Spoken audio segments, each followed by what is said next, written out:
My heart is breaking. I don't want to play this role in your life anymore. I feel it's the only reason you pay for the house. We need to talk like adults. Comey says, how long had... Yo, the things... Chat, this is the thing about entertainment, man. Anytime...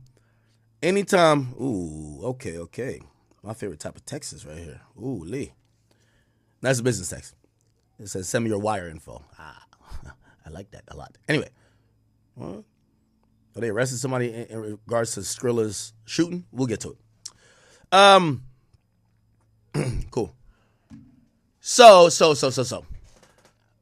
Yo, the things you see some of these women who live this extravagant lifestyle, this is what I always tell people who are regular. You know, I was having a conversation with a group of people the other day, and they were telling me, they said, yo, like, you're living the life.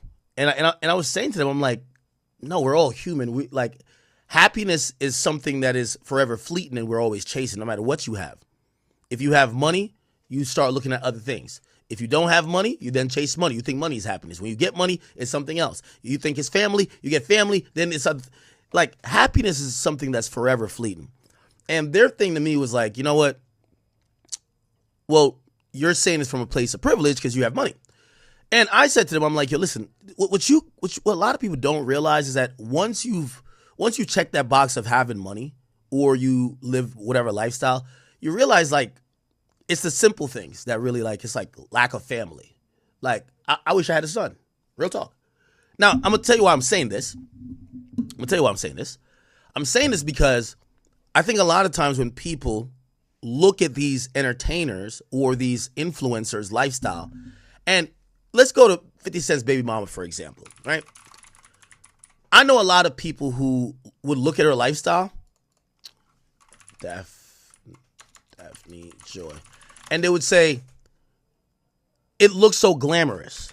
But the shit that these people do to maintain that lifestyle and to keep the lifestyle going on, like when you look at this, you're like, oh, yo, she gotta be, it gotta be a blast. Like, and I'll give you another story. I'll make it real quick. Who's PJ Washington's like new girl? PJ Washington girlfriend. Okay, this girl right here. I've heard several women tell me she's living the life. Like women like this girl. I don't know who she is, but she's PJ Washington's new girl. And apparently she does a really good job of showing people her life, and other women just envy it. And they're like, oh, damn, she got everything that makes someone happy. Now, remember what I said about happiness, right? Number one, it's usually a facade and it's always fleeting. So people look at this woman and they're like, yo, he's always, like, she has the perfect man, she has this, she has the car, she has whatever. And the reality is that Instagram is a facade. And we've seen this in a case earlier with I believe it was Mia, right? Where Mia basically said, yeah, Instagram, that wasn't really my true reality. I really say that to say, when you see some of these influencers and you're seeing all the lifestyle they're living, like Daphne Joy, you got to think about how many pints of piss, how much, ounces of semen they have, digested to get there. That's what it was. She literally was doing these things, no matter how good this looks online. She was doing things to maintain a lifestyle. She was sucking dick. She was getting peed on. She was getting ran through by multiple people. Now, when you don't understand that context of why she's getting what she's getting, you're going to sit back and you're going to just look at the lifestyle like, oh my God, look at this house. And you're going to be like, yo, damn, if only I could get a house like that. If you're a female, are you down to go fuck 8 niggas a night? Are you down to get peed on? Are you down to fucking start massaging this nigga with semen from other men? So that's the interesting part. And I know I probably went on this little, I didn't need to go on this little exit route in terms of trying to make a point here, but it just kind of shows how dark her life was. Like, her life at that point, she is fucking and doing whatever Diddy wants to maintain a lifestyle that she probably felt like she was imprisoned by at that point. Because here's the thing, I always say this about men and women. Most men, so I'm speaking in generalities, men never downgrade sexually. Women never downgrade lifestyle-wise. So when you were with 50, you got treated to a certain type of lifestyle. It's impossible for her to go down. She don't want to go down and now have to, get a job, right? Think about this. She's doing all these things. She just didn't want to get a job. She wanted a sugar daddy. She probably it was more than a sugar daddy because she looks beautiful. It's probably a bunch of dudes who would pay her some money or pay her rent. She wanted a lit guy. She wanted a guy in the music industry. She probably was attracted to some of that fanfare that came along with it. And you get to see she was down to do a lot to keep that lifestyle, okay? I'm sorry I went on that little detour, but here we go. So she texted Diddy, "I'm so much more than being left in the dark of a hotel room. My heart is breaking. I don't want to play this role in your life anymore. I feel it's the only reason you pay for the house." So she's acknowledging the only reason why you paid for my house is because I keep doing these free calls for you. We got to talk like adults. So how long has he been paying for your rent? 5 months or so. AUSA says, "Did you see drugs in the hotel rooms?" They objected. It was overruled. James then says, "Yeah, there was ecstasy, Molly, cocaine, pink powder. I think that's called Tusi." Says, "Who gave the drugs to you?" She said, "Sean." Comey says, "Did you ever see any of the entertainers?" Okay, I can't see that. "Yeah, ever seen any of the entertainers taking drugs?" Jane says, "No. That was my one rule. I told them they couldn't take drugs, the entertainers, the escorts. I didn't want them to be out of control when they were with me." It's kind of interesting because she's kind of delicate. She kind of comes off a little bit like, very, remember, she's in her 30s. She's not like Cassie, just, "Let's get lit." No. She's a little bit womanly, but she's doing these things and she claims Diddy's teaching her new things, but she didn't want dirty sex. You could tell. She was like, "Could they use condoms?" Diddy was like, "Ain't no fucking condoms up in my freak off. Fuck a condom," right? Then she would basically prevent them from doing drugs that, they wouldn't probably get aggressive with her or start doing things that could make it out of control because sometimes, drunk sex or high sex could be a little bit different, right? AUSA Comey says, "Why did you feel you had to take these drugs?" Jane says, "Otherwise, it would be too real. I wanted to. I don't know." And then she's crying again. He said, "I wanted to feel like it would make things easier." I guess they say earlier, but easier. "Did you ever do hotel nights without drugs?" She says, "Twice. Once with Paul." She's mentioned Paul multiple times now. Comey says, "Why didn't you take drugs that time then?"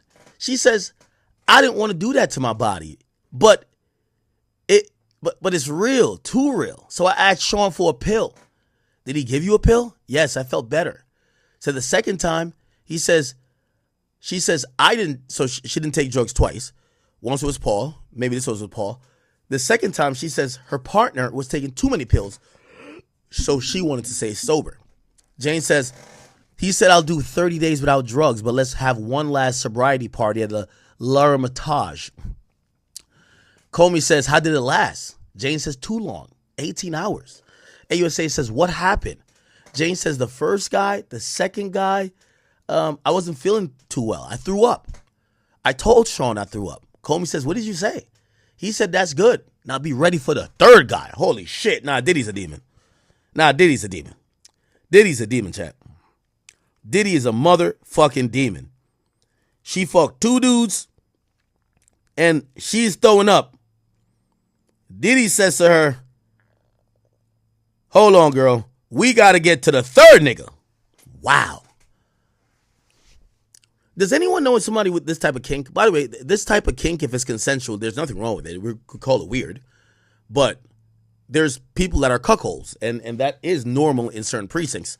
Does anybody know anybody who is into this type of stuff? Because it's a little bit alarming for me. Remember I said that with Cassie? I was theorizing. I said, he never treated, I believe, Kim Porter like this. So I said something must have happened with Cassie that he lost all respect for her and wanted to just denigrate her, disrespect her, and demean her. But I'm actually backing up off that point. Maybe that's not how he looked at it. He didn't look at it as demeaning and degrading and everything like that. Because look, he was with Cassie for 11 years. He met her when she was 19. Look at this woman here. This woman is in her 30s. She's already a baby mama for another lit person. It's impossible that he's just trying to punish this. He doesn't have history with her like that. Or maybe he's doing it. I don't know. Maybe he's doing it because he don't like 50. Nah, but that don't sounds like he genuinely enjoys this shit, right? I told Sean I just threw up. What did he say? He said, that's good. What? He said, that's good. Now be ready for the third guy. He's here. How did you feel? I felt disgusted. I was repulsed. I was too mad at myself. Hold on one second. Oh, never mind. Okay.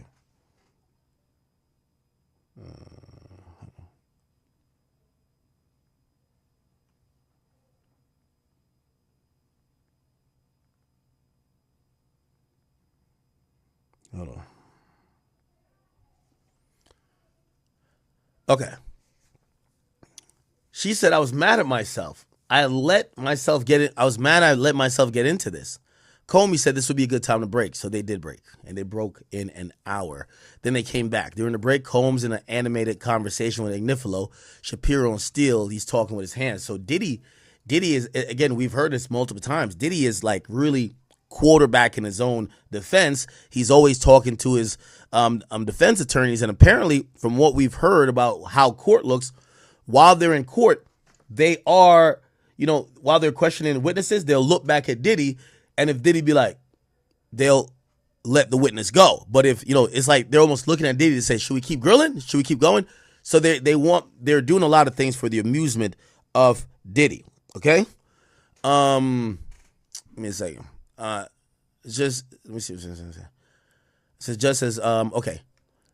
Okay, so they take a break. They bring back Jane Doe and the jury. Okay? Give me a second.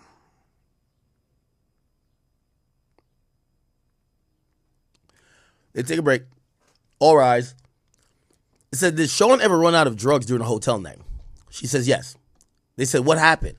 He would call one of the assistants or the butlers to bring more drugs. Sometimes he even called security. Comey says, what assistants? He'll call Frank or he'll call John. AUSA says, let me show you a photo of Brendan. Ooh, remember Brendan? Y'all remember Brendan? They called him the drug mule for Diddy.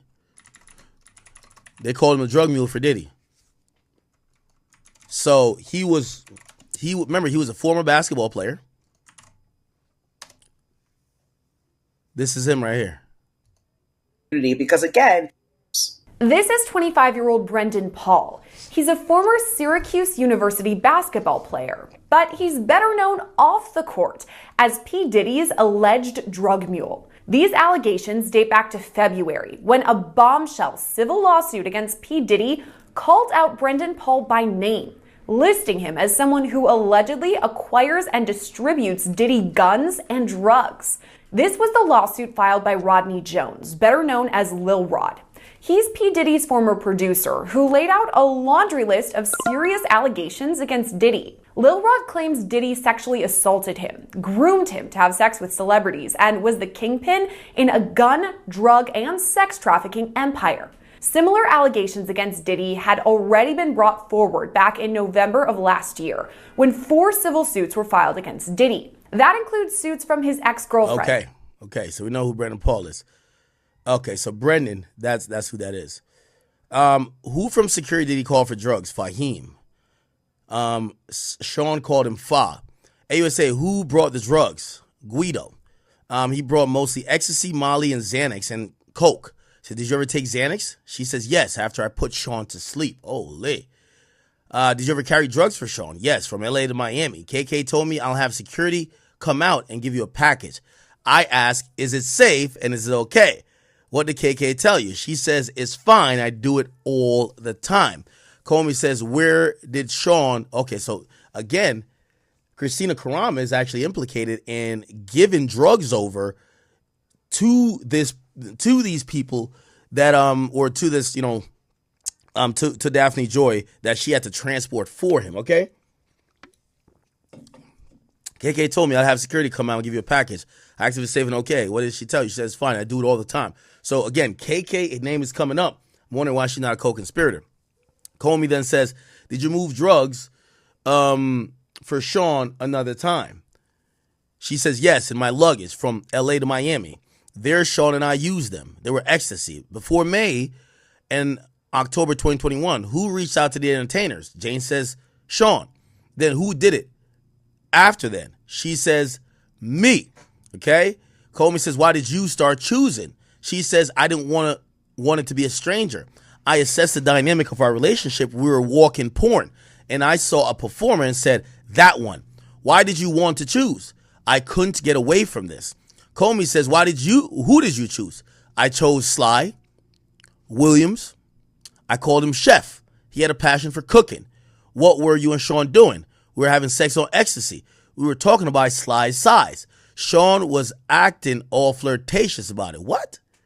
Well, Diddy's gay. So Diddy was acting flirtatious about how big the nigga's dick was. Who the hell is Sly Williams? Sly. That's a basketball player?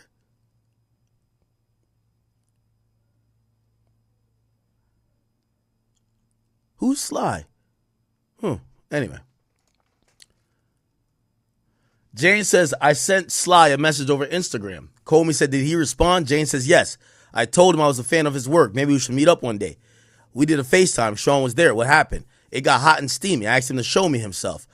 Comey says, did he show you his genitals? Yes. And I was casting from my phone to Sean's television. So Diddy was watching, probably jerking off like, oh yeah, you tell that nigga to show you his dick. So Diddy's jerking off to that nigga's dick. Diddy's gay as shit, bro. He gay as shit. I ain't gonna lie to you. Diddy's like a different level of gay. Like, yo, Diddy's past the levels of gay of like a nigga like Lil Nas X. Diddy's extra gay. AUSA, how did you get Sly from Atlanta to LA? I told Sean I would arrange his flight. I booked it online on Expedia. Sean paid me back. What happened? He was cute and sweet, but he was nervous too. It was my first time. First time what? Contacting an adult film star. I told him it was me and my partner. He said, fine. What hotel was it? The L'Hermitage, I believe. Jane says, it was routine. The oils wouldn't come out. I'd be in a uniform. Then dance, then sex. Okay? Comey says, what was Sean doing? Masturbating. Then who invited him the next couple of times? I did. I suggested it was Sly. He was familiar to me. Comey says, where else did you meet Sly? The Trump Hotel. The Trump Hotel in New York? Yes, I would book his flights from Atlanta. And you paid him afterwards? Yes, I would pay him $2,000 to $4,000. Okay, so Diddy stepped up the amount of money he's paying these guys to slang cock. Objection. Comey says, where did you get the cash to pay Sly? It says, well, from Sean, from the draw. Sometimes we use Cash App. AUSA says, was there a second adult entertainer you would reach out to? She says, yes, Anton. I think Anton Harris. That was his stage name. I don't know his real name, though. Oh, Lee. Let's keep it going. Wow. There's a lot of dudes, huh? Chat, there's a lot of dudes. Okay, so Anton. So let's talk about Anton. We were watching Anton films, and I was really into him. I messaged him on Instagram. He was in LA. I invited him over. AUSA says, how did Anton respond? Positively. We were in my first residence, and what happened? Jane says the same. Sean watched, and he was happy. Comey says, did you see Anton again? Jane says, yes, sometimes at a hotel in LA, sometimes at my apartment. Did you FaceTime with Anton and Sly? Jane says, yes, when Sean and I were alone having sexy times. AUSA says, why would Sean call them? Jane says he wanted something live. What the fuck?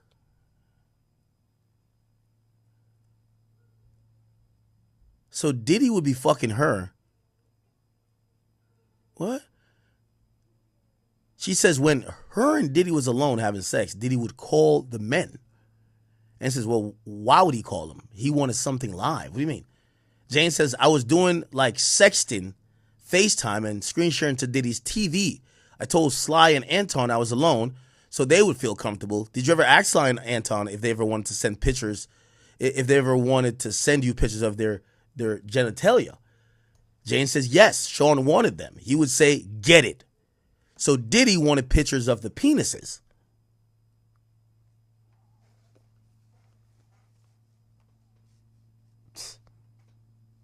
This is some crazy shit, chat. This is some crazy shit, bro. Diddy was fucking her and would tell her in the middle of sex, yo, could you call up that nigga, bro? Yo, call that nigga and ask him if I could see his dick. Imagine being in pussy and telling the girl you're in her pussy and you say, you know what I want to do right now? Call up that nigga that I can see his dick. What? Anyway, I told y'all, the guy's gay. Whatever. Comey, did did Anton or Sly ever send you photos of their genitalia when you were not with Sean? She says, yes. I was polite and flirtatious, but not as flirtatious as I was with Sean. They said, did you ever see Anton or Sly in person without Sean? No.